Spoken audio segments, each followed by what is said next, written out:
My name's Paul Civil and I'm a wood sculptor specialising in large-scale wood sculptures.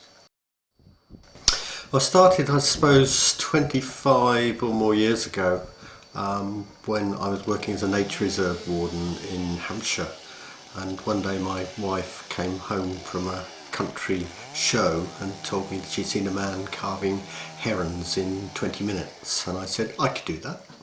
And I spent about a day making a heron, but someone wanted to buy it, so it sort of kicked the ball off. I've got no training in sculpture, no artistic training beyond taking an O-level in art many years ago, but I was always interested in art and particularly sculpture. And in fact I made my first sculpture, I must have been about 8 years old, from a piece of driftwood which I checked on the beach, and I sort of very slightly altered its form, sanded it up, varnished it and fitted it on a sort of a painted cork base, and I was very proud of it. I thought it was great. But that was my first sort of sculpture, and then I always played about sort of whittling bits of wood with a penknife when children were allowed to carry penknives, and I always fancied being a sculptor, but I sort of looked at this sculptural process where chipping away with mallets and chisels and great pieces of stone or wood, and I thought I'd never have the sort of tenacity to spend a very long time chipping away and making a sculpture. And I always thought, well, there must be some quicker, easier way you could do it. And then later in life, when I was working in forestry, and realised that your chainsaw, you can hack big bits of wood to bits very quickly.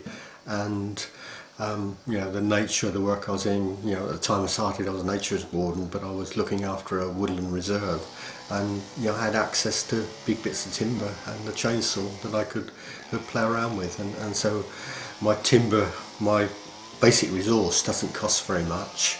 It's really time and fuel for the saw which is involved in making it, and I've got the speed, and I think the sort of energy of creating something quickly adds something to a bit of art. If you're going to spend 3 months making a figure, it might be perfect, it might be beautiful, but it might sort of lose that sort of spontaneity that a piece produced in a few days has. Well, the process is initially starting at the design stage. Normally, if I'm with a client, it might be several designs before we decide on what it's going to be. And then once I've got design, I've got to find timber to suit the design.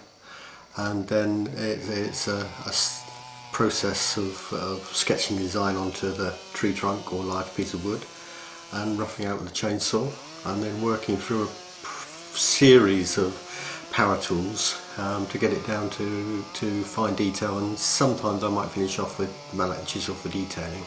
My preferred wood is the wood I use for this particular sculpture, and that is Monterey cypress.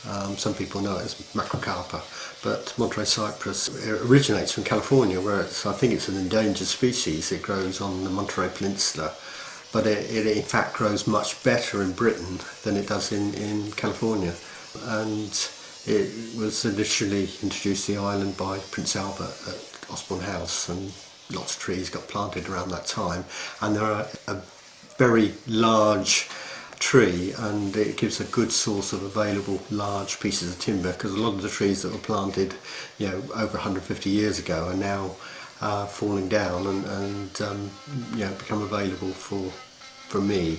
But it's although it's a conifer, it's very durable. It's almost as durable as oak, and it's good to carve. It will take detail, and it doesn't split or move much even when it's cut green, so it's a good wood.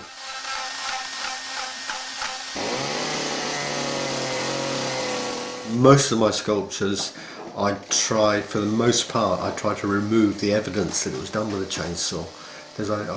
People call me a chainsaw sculptor, but I just call myself a wood sculptor, and the chainsaw is just one of the tools I use.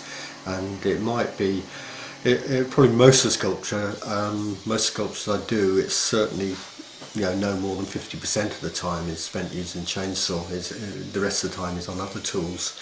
It might only be one day and 3 or 4 days using other tools, but the chainsaw is an essential tool, and sometimes I use it to create contrast, and I'll leave the contrast of a chainsaw finish piece sort of juxtaposed to a smooth detailed piece, just to give an interesting effect. Very rarely I've done a completely chainsaw finish piece, purely, and it's a purely personal thing that I don't like my purely finished chainsaw pieces. I've got friends who have artistic training, got fine art degrees, who work with chainsaws, and a couple of them occasionally do pure chainsaw pieces and like the effect. I have difficulty with that myself. I got it installed, delivered and installed by using the lorry from the timber yard where I work, where is a good friend of mine runs a timber yard, and he loaned me his lorry and 2 men to deliver it. I work all over. I do a lot in sort of London area, and various parts of southern England. Most years I do a big sculpture event in Gloucestershire, and I've worked abroad as well. I've worked a couple of times in America, in Chicago and Hollywood. I visited the manor, had a look round both inside and outside the manor, and sort of met the people and met the artists who've done a lot of the murals and paintings in the manor house as well. So I had a good background, and that obviously influenced the design for the drawing. I do a lot of figurative, sort of human figures, stylised human figures, abstracts. And I'll do anything. I also do lots of benches. I've done lots of memorial benches for people. I do relief carvings. I recently completed the tallest tree sculpture in the world at Robin Hill, which is a timeline of sort of for the island. So there is no boundary to what I would try and incorporate into sculpture. The only boundary is dimensions of pieces of wood that I can get. Make a place for them and just test it, because the bottom is not cut quite square. Oh right, yeah. A large wooden sculpture is difficult to visualise for me. Even the client must have some preconceived ideas, and they probably were different. They appeared very happy with it.